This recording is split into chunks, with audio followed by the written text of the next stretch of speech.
Well, hello everyone. Welcome to another video on HVSBL podcast. I'm joined by Professor Stephen Carlson. And today we're going to be discussing a bit about Papias, and I may or may not ask a question about Secret Mark. Because I love talking about that.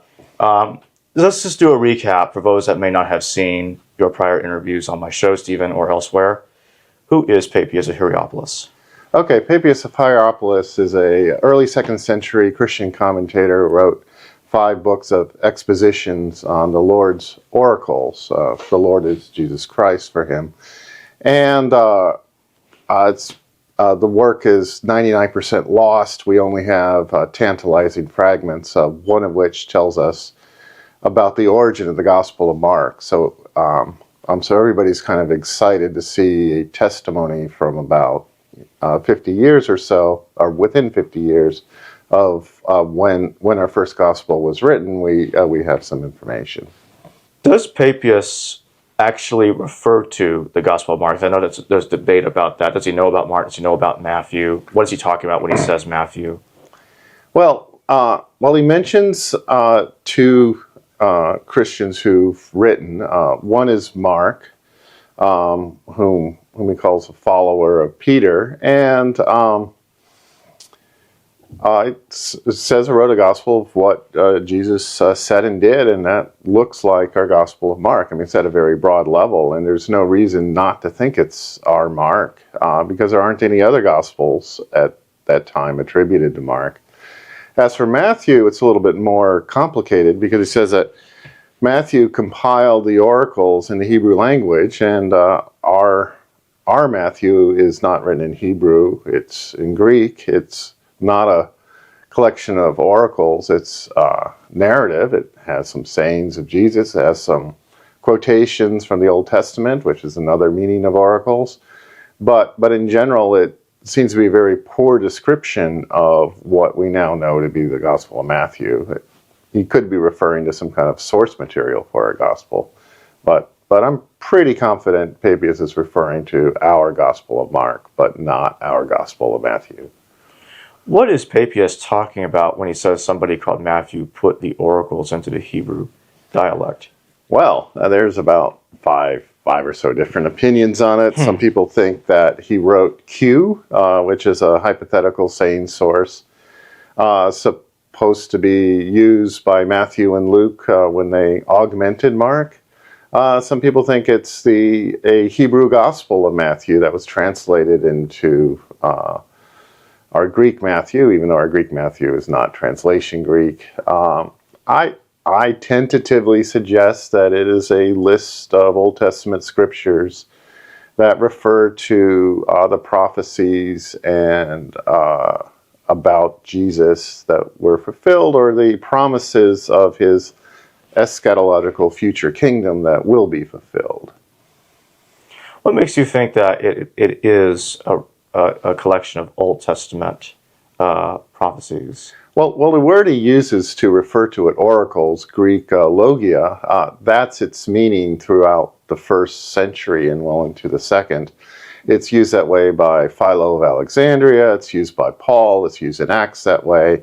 And it's only until the mid-2nd century with Justin do we get any sense that its meaning broadened beyond the Old Testament. And so since I view Papias as fairly early in the 2nd century, I think he still reflects the usage dominant within the 1st century. And when you look at it with that meaning, the other places where the word logia is used kind of like fits that as well. How do scholars know that Papias is early 2nd century? Because I ask because, as you know, that there's been a wide variety of opinions, at least in the past, regarding when Papias was writing. Is he early 1st, is he early 2nd, mid-2nd, or even late 2nd century CE? Well, the earliest person to actually mention Papias is Irenaeus of Lyons, writing in Gaul, present-day France. And we know when his work was written, he wrote against the heresies, and that's about 180, maybe beyond, and he refers to Papias in the past tense. So Papias is not likely to be at the end of the 2nd century. he says that Papias is a contemporary of Polycarp and a hearer of John, whom Irenaeus believes to be the disciple of Jesus. And it says that John kind of lived at least into the reign of Domitian, so that's like the 80s of the first century. And so if Papias is a student of that, he would be somewhat later. And so it's kind of reasonable to assume that it's not much more than like a generation later than that, like 30 years or so.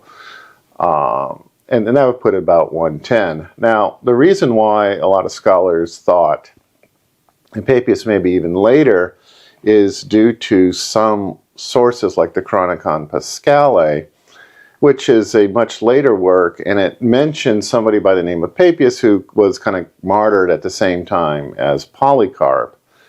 However, that's actually an error by its compiler. We know the source of that, and that's Eusebius, and the original name in it was not Papias, but Papyrus. So it's just one of those confusions that kind of happen, and so they kind of write that up, and the name kind of gets confused. There's also a 7th century Byzantine epitome attributed with sources back to Philip of Cide, and that has the manuscript that the editor Karl de Boer used, kind of like stops and it kind of like incorrectly brings in later material that associated with Papias. But if you look at other manuscripts, it's clear that that later material is actually associated with Quadratus rather than Papias, and Quadratus lived in the reign of Hadrian, so it's after 117. So there's some errors in our sources that if you kind of clean them up, there's just nothing to stop Papias from being in the early 2nd century. I also can't find any trace of Papias' knowledge of the Gospel of John, and so since he's kind of close to that milieu, I think earlier rather than later is the explanation for why we don't see any contact between Papias and the Gospel of John. Would you say that Agapius, although Agapius Hierapolis is writing very late, he's in the 10th century, he does make a brief mention that Papias wrote his works, and I think, if I remember correctly, he's dated in the 12th year of Trajan, so which is around 110 CE. I noticed that seems to fit the consensus dating, or at least the dating that many scholars go with regarding Papias. Right, and it's ultimately is dependent on Eusebius's chronicle kind of places Papias in the reign of Trajan, and that's right in the middle of the reign of Trajan. Mm-hmm. So would you say that's most likely when he wrote his works was during the reign of Trajan? Yes. So reign of Trajan is 98 to 117. It's hard to be more precise than that. So it's a long period, but somewhere in the middle is a good compromise. How much do we know regarding the relationship between Papias and his teacher John? How much ideas or thoughts did he inherit theologically from his teacher? What do we know about that? Well, it's kind of tough to say. He mentions in two different contexts people named John. One is a set of disciples of the Lord who used to talk. It sounds like they were dead. And then he says he's still talking to two other disciples, John and Aristion, whom we know almost nothing else other than what Papias says. And so a lot of people, including myself included, think that there's actually two different people named John. And what do we know of Papias' theology? Not too much, except that he was a kind of Achilleus, he believed, which was based on the Greek word for 1,000. He believes that Jesus would return to... On Jesus' return, he would establish a kingdom of 1,000 years. Whether it's literal or metaphorical is not clear, but he believed it would be an earthly kingdom. And we have a quotation from Irenaeus about how fantastically productive that earthly kingdom would be, where like grapevines just grow like crazy and wheat grows like crazy and people have everything to eat. And when, I mean, it's so good that whenever a saint walks by a cluster of grapes, they yell out, "Eat me, I'm better." And so it's kind of related. There's similar Greek traditions of the age of Chronos that kind of works the same way, and that may have connections with Revelation, the Revelation of John, which sometimes we call the Apocalypse. And so about that, and so it kind of looks like a fleshing out of that millennial kingdom in John, and so that's probably the connection there. I don't see much connection with the Gospel of John, or Eusebius says that Papias knows the Epistle of John, but he doesn't tell us what part of the Epistle of John he kind of knows. So it's anybody's guess. It's interesting that Eusebius will not go. Not even Eusebius will take the leap and say that Papias knows the Gospel of John. So that's interesting. Yeah, and so some people think that because Eusebius has this theory, it's probably true that Papias was a disciple of, I don't want to say the wrong John, but the John who wasn't the apostle. Maybe he couldn't say that he knows the Gospel of John because he's the disciple of the wrong one, and that would imply that the canonical John isn't apostolic either, and that's why he suppresses it. But it's all kind of like speculation. Eusebius was keen on documenting which early ecclesiastical writers knew which early works of the New Testament, and so but we don't have any other fragment that kind of tells us that he knows the Gospel of John either. We used to have some Armenian fragments, one about the different kinds of aloes that were used to anoint the body of Jesus, but that turns out to be a mistake for Papias, the geographer, rather than Papias of Hierapolis.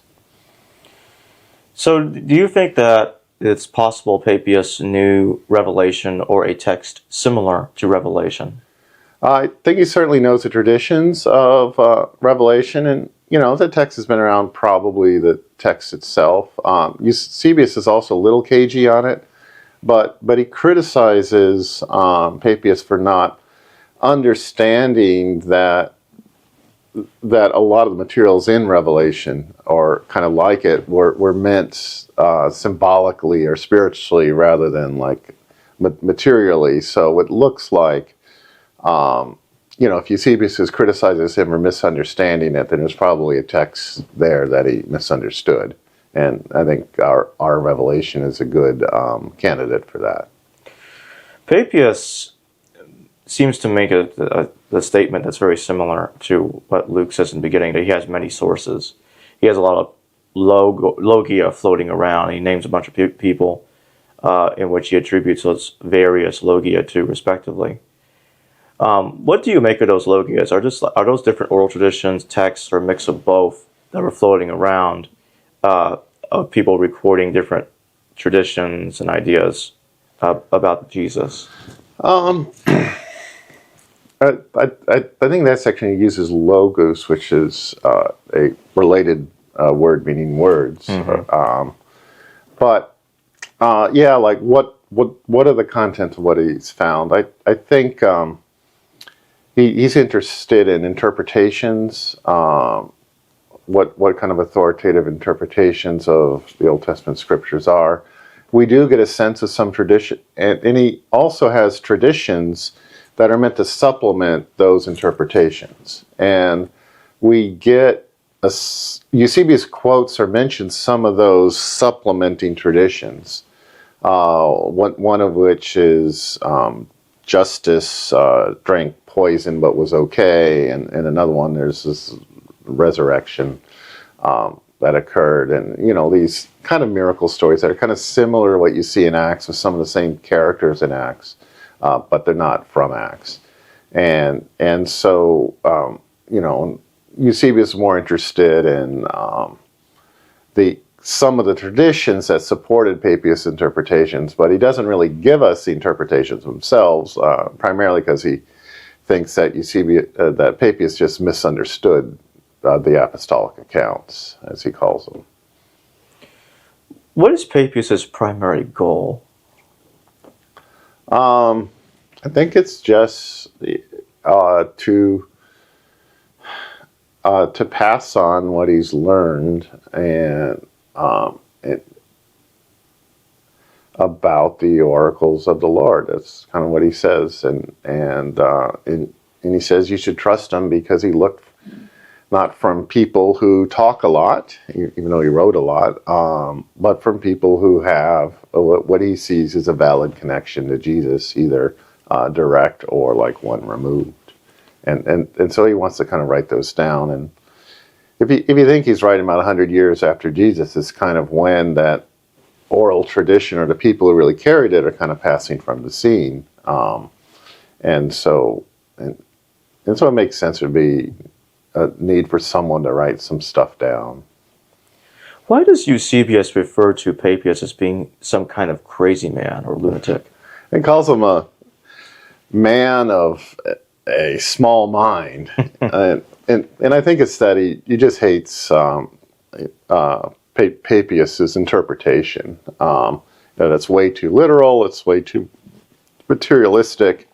Yet to realize that by the time you get to the 4th century, they did not view so much that Jesus was going to come back and wipe out all the governments on the earth and establish this really a kingdom with all kinds of wine and stuff, because when your emperor's Christian, okay, Jesus is going to come and wipe out Constantine and and kind of set something else up. But maybe they kind of view this they had this amillennial view that maybe what Constantine's emperor is kind of more of what Jesus had in mind. He's now we have a Christian emperor, and that's how the world's going to be perfected. And so the what Papias was thinking 2 centuries earlier is just a no-go for Eusebius's time. Because the apocalypse is now being reinterpreted to happen in their time and not earlier. Yeah. Or, so they, we all every age kind of finds a way to interpret the apocalypse to kind of make sense to them. Oh yeah. So back to what we were saying earlier about Papias probably not knowing the Gospel of John. So you think he definitely knew Mark? You said that Matthew is more tricky, but what about Luke? Because he talks about the death of Judas, and it's very similar to what we see in Acts. Well, it's Luke is the third one out there. There's a lot of commonalities in Papias's prologue and Luke's prologue, which they kind of like tie together. Oh, that's kind of what people would write at that time. Oh, on the death of Jesus, I view that we had this whole gory thing about how Judas went to this field and his guts blew out and kind of went all over the place, and the place really stunk up. And but it's a rather long fragment. I think only the first sentence belongs to Papias, which is that Judas walked around as a great example of impiety, and he kind of swelled up so much that he couldn't pass where a wagon easily passes. I think that's all Papias actually said about Judas, so there's no death, and so there's no connection to Acts. Where that comes in later is that Apollinaris of Laodicea is writing a commentary on Acts, and he's trying to reconcile Matthew's death of Judas and Acts' death of Judas. And he says, after mentioning that Judas went and hanged himself in Matthew's, he says, but Judas actually lived on, as we know from Papias, that he walked around as a great example of impiety. And then Apollinaris says, which a lot of people skip over, he goes, they say. And so he's switching from Papias to some other source, probably a 4th century kind of oral source. And that kind of gets into these really gruesome details. And those details seem to be informed by the death of Emperor Galerian. There's a certain kind of gangrene that he had, Fournier's gangrene. Do not Google that on the internet, or you will be scarred. And and so it's kind of related to this 4th century motif that the persecutors of the Christian faith got the punishment they deserve, and so it was applied to the emperors. Lactantius kind of writes about that. Anastasius applies it to the arch heretic Arius, and so it kind of makes sense that if you're going to talk about Judas, you're going to like come up with really appropriate, fitting end for the one who betrayed Jesus, and so I think all those gruesome details are 4th century, and that's why they kind of look like what you see in Acts, because people in the 4th century knew Acts. So in other words, Apollinaris is suggesting that, the explosion of Judas happened, he was still alive somehow, and then he hangs himself later. Oh, that was kind of the other way. He kind of hangs himself, but it didn't work. Oh. And he's either cut down or kind of does that, and he kind of like wanders around a while, and then he finally gets to this field, and he just kind of like keels over, and his guts spill out. Oh, wow. And so it's a very common kind of way. What's interesting is that Apollinaris' harmonization gets criticized in the 12th century by someone who says, "Yeah, but Papius is wrong," and quotes Acts to show that Judas wasn't walking around, but and so how could Papius possibly contradict Peter, kind of thing like that. And so so later patristic sources found that particular harmonization incompatible with how they read the scripture. Are there issues reconstructing what little old Papius that we have, and like later authors attributing certain things to Papius that you doubt Papius actually said? Are there instances where that's happened? Yeah, it's happened a lot. There's another guy named Papius in the 11th century, Lombardy, Italian city of Pavia. He wrote a dictionary. Some people would have a dictionary, one of his dictionary entries, put Papius next to it and say, "Oh, that's got to be our 2nd century guy." And so you have people with the same name. You have people with a similar name. We talked about Papias, we talked about Papios, and scribes couldn't spell names pretty well, and sometimes it ends up looking like Papias, and we think, "Oh, that's his." And so I was able in almost every case find the actual source to be quite confident that it wasn't Papias who said that. And so, but in general, most people just reproduce what Eusebius said Papias said. Could you give a couple of examples in which something that is thought to be attributed to Papias was not actually by Papias or somebody else? Yeah. So one with the lexicographer is a little fragment on the 4 Marys. So you have in the Gospels, there's a number of women who anoint Jesus after his crucifixion, or they go down to the tomb to anoint Jesus. And it's like his mother, who's Mary, you got Mary Magdalene, and you got Mary of Cleophas, and then you have all these Marys. And so there's a little comment kind of explaining who all these Marys are and how they're related to each other. That's in the medieval dictionary. It's only known in Latin. And, because it's written in a manuscript and someone says Papias next to it, they thought it was somebody like Galandi or whatever in the 1700s thought it was Papias, and then, it isn't. It's from the dictionary. And so that's one example. What would you say is, if there is an issue, what would you say is the biggest issue besides not having a whole lot of what Papias wrote? The biggest issue, it would be, well, all the problems stem from we really wish we had more. the comments on Matthew are so tantalizing, and they're so taken out of context that nearly every word, the meaning of every word in it is disputed. And if we just had the context, we would kind of have a much clearer idea of what he really said. And if we had more, we would understand his theology better. We would understand his traditions better, and just get a better understanding of how Christianity worked in the early 2nd century in Turkey.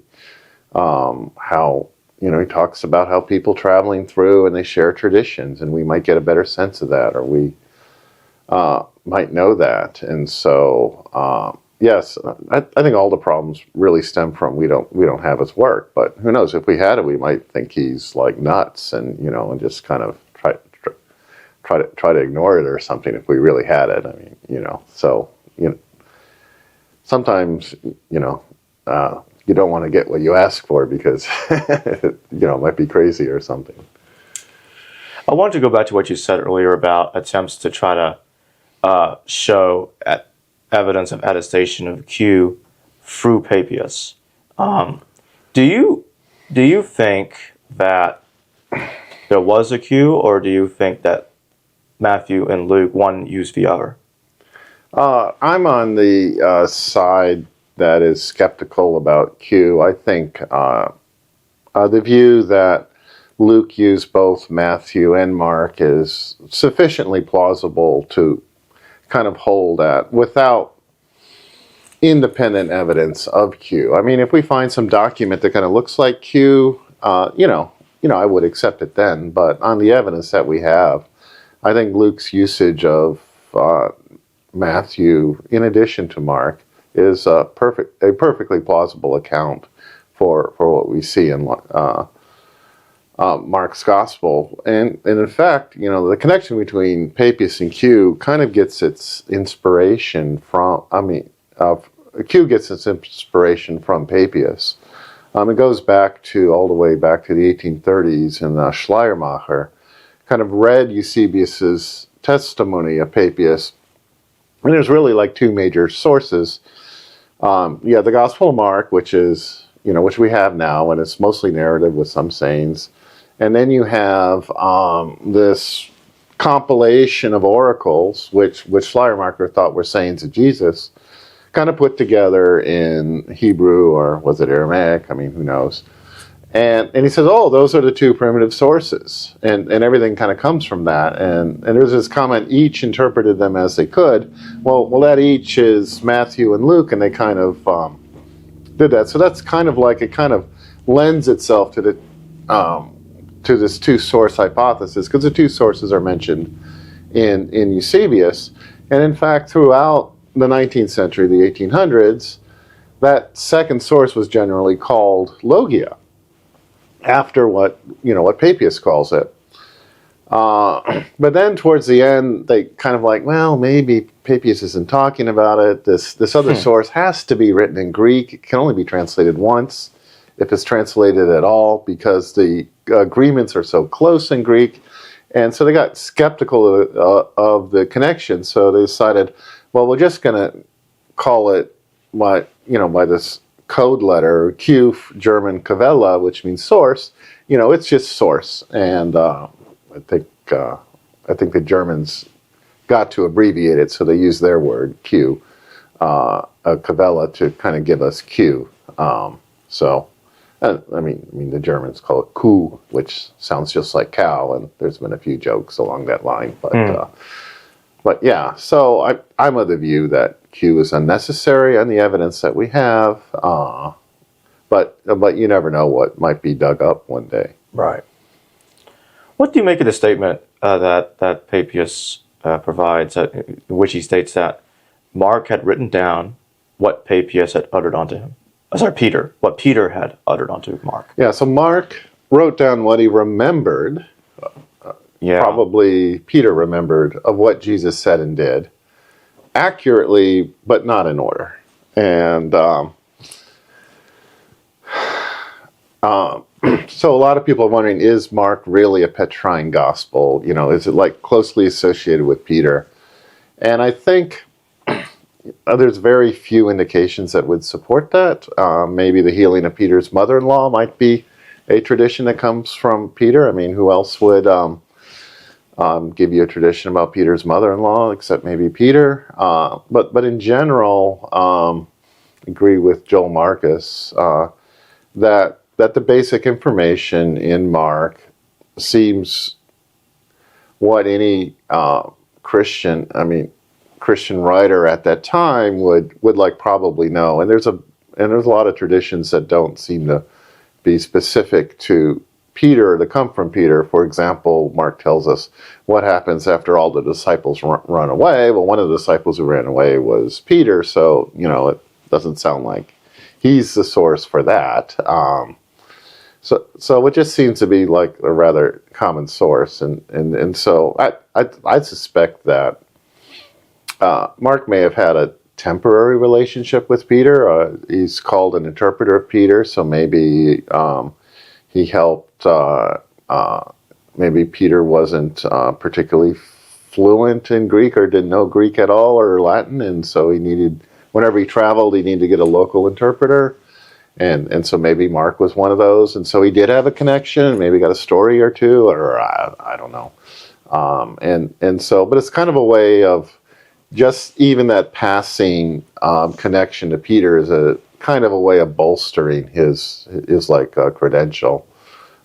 So I think that's what it is. But I don't. Aside from a few things, I don't think Mark's gospel is particularly Petrine. In fact, there's a movement kind of going on today that Mark's gospel has more affinities with Paul rather than Peter. So basically, whatever this Peter tradition that Papias is talking about would be more like a pre-Markan, perhaps oral source, and not necessarily a major influence on the Gospel of Mark. Yeah, it could be one of several sources, and for the bulk of the Gospel of Mark, Peter is not necessary to provide that there. So now I'd like to shift to the secret Gospel of Mark. Oh, Last time we talked about that. I think that was the first show. Yeah, that was the first show. It's the second one when we did Galatians. Yeah, the third one. Third one is secret gospel. Yeah, I remember correctly. So to continue from where we left off there, I want to ask about the idea that, like, I can't remember who it is, but there was somebody that suggested that secret Mark could have been forged in the 17th century if one thinks it wasn't Smith. What do you make of that idea? Yeah, now the reason for that is basically the style of handwriting that the document that of the text that secret Mark is found in is a 17th century hand, and so one way to go about it is to say, well, it was forged at the time this thing was kind of written in there.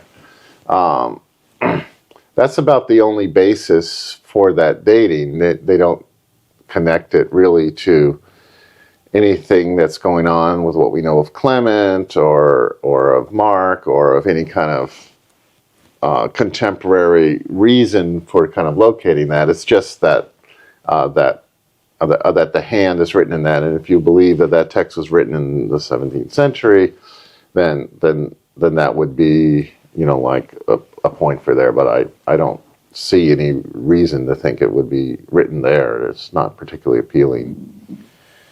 Some think that secret Mark must be authentic because it explains the inexplicable naked man story in Mark that makes no sense in the Gospel of Mark. But secret Mark finishes it and explains to you what's really going on.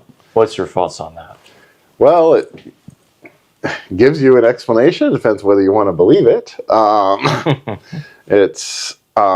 think it's a bit of a parody of the way gay men were treated in New York City around the time it was found, where the police would come and just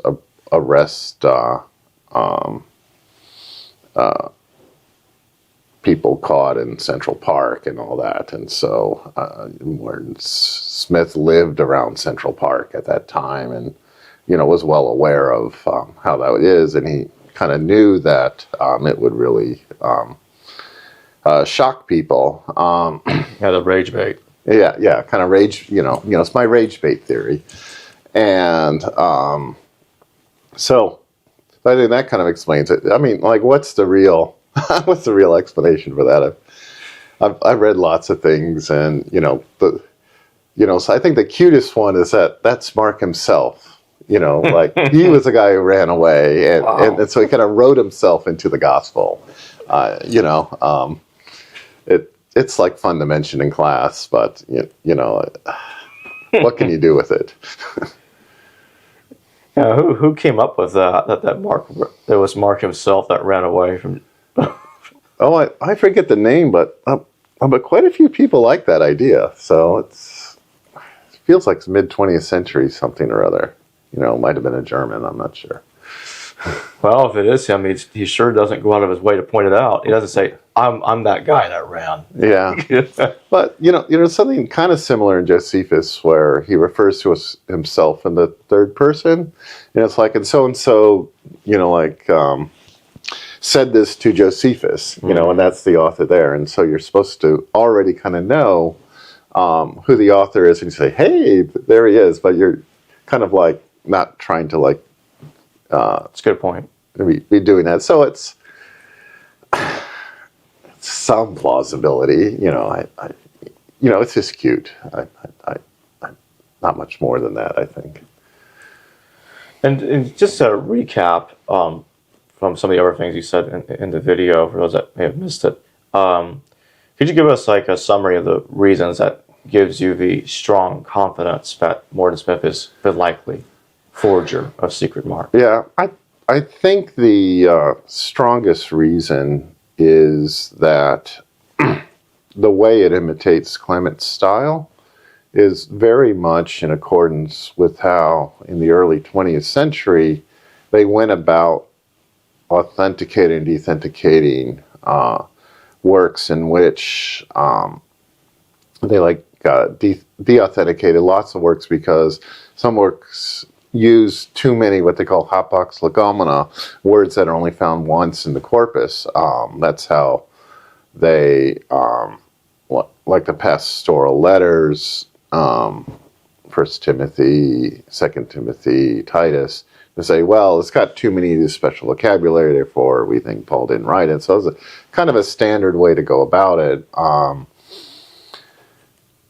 If you had a complete concordance of what Clement wrote, which was like produced in the early 20th century by Stehlen,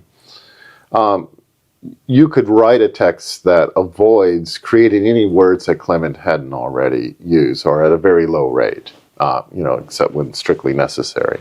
And that appears to be what's happened with the case of Clement's letter to Theodore, which is the one that quotes from Secret Mark. We don't have a manuscript of Secret Mark. We have a manuscript of a letter from Clement, saying from Clement, that quotes from something called Secret Mark. And to do that kind of forgery, I think, requires a knowledge of Clement's style and phrasing. There's a whole lot of other things that really fit how 20th century people think about authenticity, and it could not have been done before the 20th century, before they compiled all of Clement's works in a concordance. I don't think a concordance of Clement works had ever been done earlier, and to suggest that somebody in the 17th century or the 6th century or the 4th century would find it important to imitate Clement's style, and generally we see lots of forgeries of antiquity, and they make almost no attempt to imitate style. They just do it. And then, of course, the reason is important people had different secretaries who wrote down stuff, and if they saw a different style, they just assumed they had a different secretary. And And that's what basically Jerome says about the difference between 1 Peter and 2 Peter. And so as a result, the idea that you could determine authorship based on style that you could measure linguistically is a modern idea. And whoever wrote it, and now remember, the secret Mark stuff doesn't sound like Clement at all. It sounds like Mark. It has this wonderful paratactic style which uses "and" at the beginning of every sentence, and it's like, the first time I read that, granted I was 16, I was like, oh wow, that sounds just like Mark, and it does, and Mark's not hard to imitate, Clement is, and but the writer of this text imitates 2 different styles, just as what we would expect, and I don't think anybody could do it until the 20th century. I looked at the background of Smith, and he has all the skills that are needed to produce this text. He was one of the most brilliant scholars of the 20th century, and he was really good in languages, and he was reading manuscripts, and he analyzed the Gospel of Mark in great detail. He had a super long article on it, and he was working on Clement of Alexandria. He hadn't published it, but he wrote letters to Gershom Scholem, one of his colleagues, saying that he was working on Clement of Alexandria. So, when you find something, suppose you find something and it happens to hit everything that you've studied, and not much outside of what you studied, I think it's okay to be kind of like, you are really the best qualified person in the world to discover this. How often does that happen? Mm-hmm. And in my final question, how do you respond against some who will say that Morton Smith has been unfairly attacked by the Academy, and they'll say they attacked him because they were homophobes. He was gay. Yeah, he wasn't gay. That's what they'll say. There were, whether or not he was gay, there were certainly rumors. And so people would have kind of, it's one thing that they would kind of attack him on. Yeah. But I think the kind of suspicions that people had were more kind of like technical, and you just didn't think that the whole scenario presupposed by Secret Mark that, one of the things that was tough for them to believe at the time is a lot of scholars are skeptical that Mark, the disciple of Peter, has any connection whatsoever with the Gospel of Mark.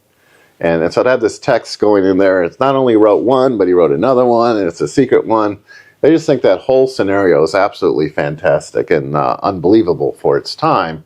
And so that's why their spidey sense got up and it says, this just sounds like, this can't possibly be true. And so that's why it kind of engendered a lot of skepticism. You had, but you had other people like Helmut Kester of Harvard who kind of says, if you kind of invert the things, and maybe Secret Mark was first, and our Mark is a kind of a redacted, censored version of it, and but we have traces in John of that, maybe that works. And so playing